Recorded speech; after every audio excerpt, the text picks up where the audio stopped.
Well, you all, how did you all enjoy your Christmas this year? I gotta say, I was a bit surprised to see our very first snowstorm in close to 30 years. We had a snowstorm on Christmas Eve that almost brought the entire Nova Scotia region to a gridlock. It almost brought everything to a stop. I thought stores, department stores, unfortunately could end up closing early because of the storm. But on the other hand, with Christmas Eve, if the stores were to close up, could you imagine how much money they would lose if they closed up because of a snowstorm that could pose a risk to motorists, people who need to commute to finish up on their Christmas shopping? I was a bit surprised that the snowstorm had taken place because I didn't expect it to happen. I thought it was a bunch of crap because usually on Christmas Eve, it's usually rain, fog, mud everywhere, and drizzle. And that's about it. Maybe a little frosty at night at most. But to see a snowstorm on Christmas Eve, I gotta say I was a bit shocked because last time I seen a snowstorm on Christmas Eve, somebody told me it was in 2013. But I thought about it and I said, no, I think it goes further than that. I think we're getting close to 30 years, 30 some odd years. But nonetheless, it's a good sized snowstorm on Christmas Eve, and I gotta say, I was actually shocked that it had happened. So my question to you guys at home is, what were you guys doing on Christmas Eve during that snowstorm? Were you out in the community, out and about, trying to finish up on your Christmas shopping? Were you at home saying, well, we'll get their Christmas gifts a bit later because of the snowstorm, because you couldn't get out because of the snow, because of the weather not exactly going the way how you would hoped? Or did you already have it home, just a matter of to let the storm pass and come get your present, sort of thing? I do all my Christmas shopping at the beginning of July of every year. I start at the beginning of July of every year so I can avoid weather conditions, so I can avoid the long lineups, so I can avoid the long lineups with kids screaming and crying because they want this and that, something that they notice that they like to have off the shelves that they want. So you can avoid that. But not only that, the Christmas chaos, really, it's not worth engaging if you don't have to engage it when you can do your Christmas shopping a bit early like I do. That's what I do, so I don't engage this. But on Christmas, right here, thing called Santa's Key. I showed this to my niece when I was dressed up as Santa Claus. I told her, this is how I get in your house when your wood stove is burning, so I don't burn my behind when I slide down that chimney to deliver your presents at night when you're asleep. So I showed her this key.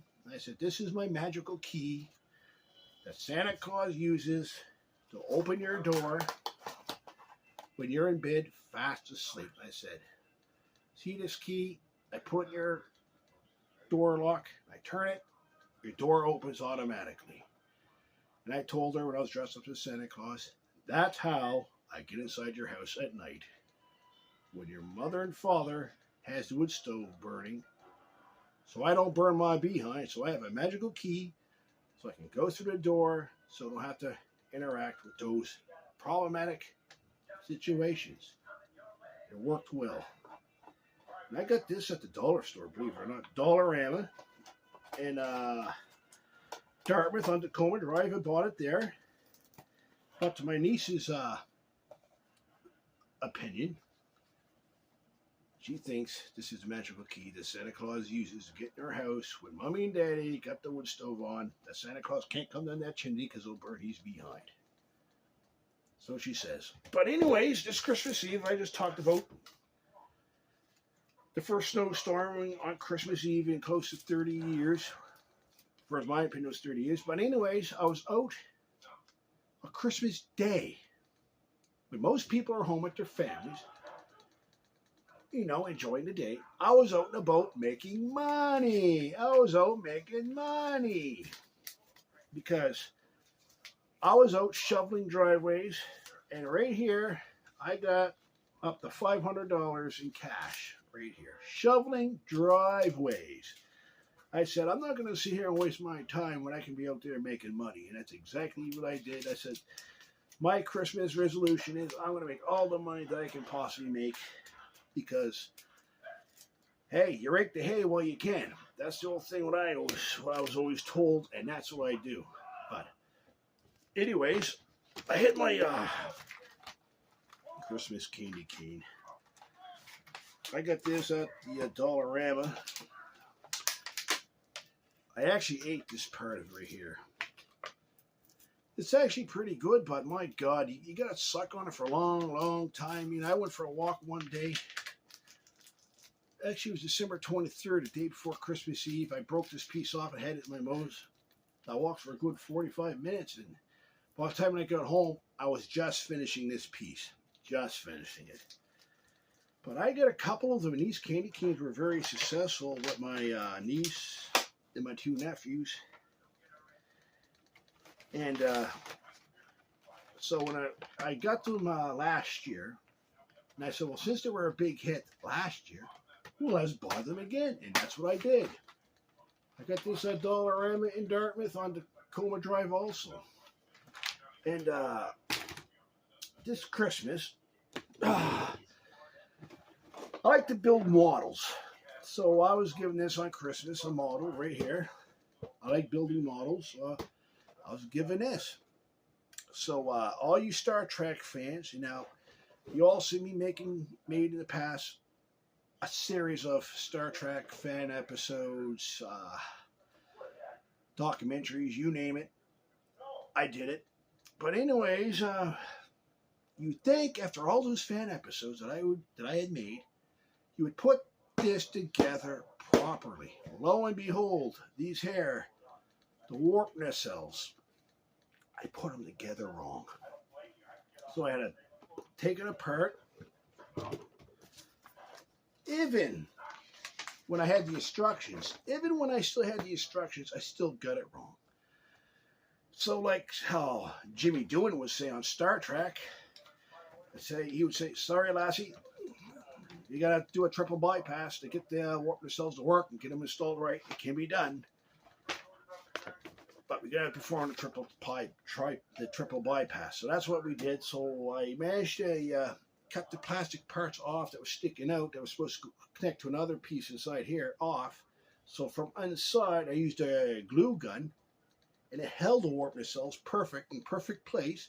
So I put the water glue on top, so you don't see all the surgical techniques that I use with my glue gun, so I can hide the mistake that I had made. But you would think after the many Star Trek fan episodes that I had done in the past, that you would think that I would have built the Starship Enterprise correctly on the first attempt instead of your second attempt. Yep. But anyways, I built it. The blueprints. After looking at all this, could you believe I still got it wrong? But maybe it's age. Age is starting to get to me. But, So with the snowstorm this Christmas Eve that had gone by, like I had stated, what have you done on Christmas to better cope with that snowstorm on Christmas Eve? When most of us would have suspected that a snowstorm on Christmas Eve is a thing of the past, likely will never happen again because of global warming, How did you at home cope with it? Because, like me, my Christmas shopping on Christmas Eve was long over.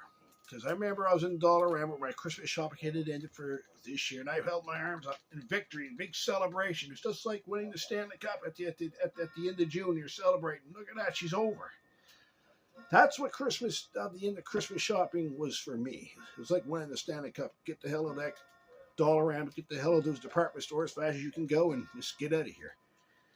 So my question to you is, how did you guys cope with the snowstorm on Christmas Eve? Did it impact your final days of Christmas shopping? But like I said, I, on Christmas Day, was out making money. So like the old saying is that I heard one of WWE wrestling character once said, Everybody has a price for the $1 Million Man.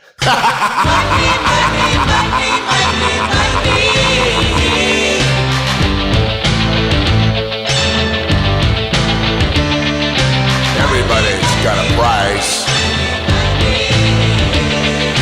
Everybody's gonna pay.